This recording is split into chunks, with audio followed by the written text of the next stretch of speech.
result in recognition of the significant effect of lower on membership pursuit risk to curtail emissions worldwide. When I was a kid, I used to think J.K. Rowling was a guy because Diary of a Wimpy Kid taught me that Rowley was a guy name apparently, and some reason I didn't realize J.K. was supposed to be her initials. So I always thought J.K. Rowling was a guy until one day I saw she was a woman, and it completely confused me, and I really didn't believe it. It took me over a week to actually understand that she was actually a woman. Anyway, the person I drew was J.K. Rowling, and what she's most famous for is, yes, that's it, correct, writing Harry Potter.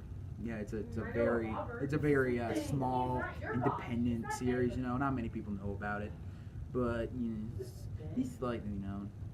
No, I'm just kidding. Harry Potter is one of the highest-grossing young adult books and movie franchises of all time. They completely stomped everything else every time they came out of the box office. Every time a new one sold, they had lines miles back, actually. There was one bookstore that literally, non-ironically, non-exaggeratory at all, had a line that was over a mile long of people waiting for a book. And I really didn't care for them.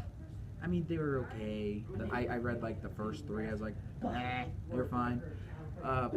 But to me, they weren't anything special. But they came out before my time.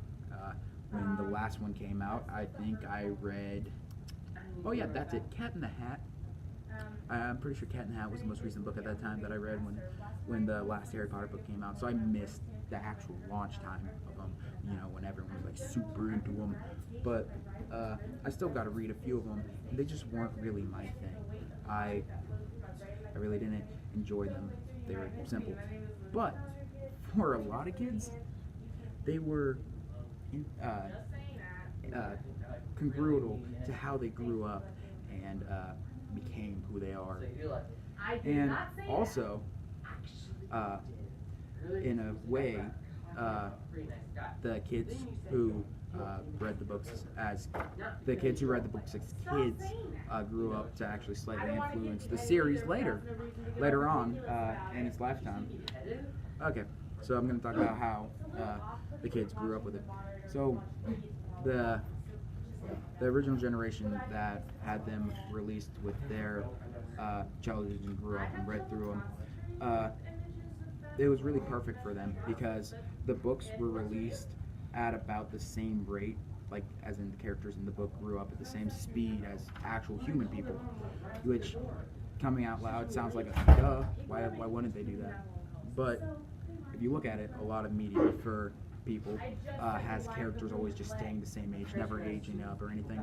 But no, Harry Potter actually grew up with the kids, so it created a really close bond with their readers and the books. So it actually inspired a lot of kids as they were growing up to go and be their own person, especially because the whole series is like, hey, normal kid, you're special, and everyone wants to be special somehow. I mean, I'm special for football mostly. I'm mostly specialized for football, partially wrestling, but mostly football. Everyone wants to be good at something. And so the books really made them try and find something they were really good at, and it actually inspired a lot of people to write and read and do more artsy things that they enjoyed, which they wouldn't have noticed otherwise. So it was really interesting by the book series.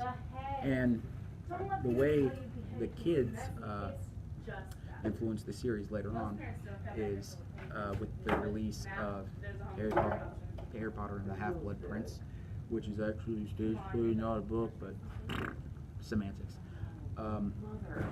It wasn't actually written by Rowling, but it is technically canonical. So the fans paid back and helped continue on their series. And there's also another spin-off series about one of the main characters years before Hogwarts, and that's getting fan input and what they want to see in it being put into the big screen, because there's going to be 5 of them. So it really is just a continually growing and evolving series.